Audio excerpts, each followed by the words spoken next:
un regain de crédibilité grâce au syndicat des personnels de l'hôtellerie de New York, un syndicat qui a toujours soutenu la femme de chambre depuis le début de cette affaire, mais qui explique sur son site internet que Nafissatou Diallo n'a pas obtenu son poste dans ce grand hôtel Sofitel grâce à eux, mais grâce à une association humanitaire de renom mondialement réputée et très respectée, l'IRC, l'International Rescue Committee, qui aide les réfugiés à travers le monde à s'intégrer dans un nouveau pays, notamment en leur trouvant un emploi. Et pour bénéficier de ce programme, eh bien, il faut une moralité à toute épreuve. Alors, on le voit, on est vraiment dans cette phase en ce moment, parole contre parole, moralité contre moralité.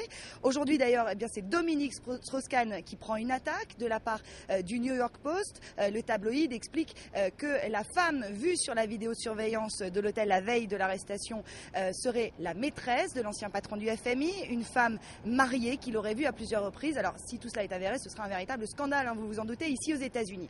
Mais c'est vrai que quand on fait le compte de ce match entre les deux camps, eh bien, le camp Nafissatou Diallo est toujours en position de faiblesse. Il n'y a qu'à voir ces relations houleuses entre le procureur et l'avocat de la défense. En début de semaine, Kenneth Thompson avait demandé au procureur Vance de se récuser, quelque chose d'inhabituel ici aux États-Unis, presque d'inapproprié pour certains. En tout cas, pour les spécialistes de la justice américaine, eh bien, cela ne veut dire qu'une seule chose, c'est que l'affaire est très mal engagée pour la défense.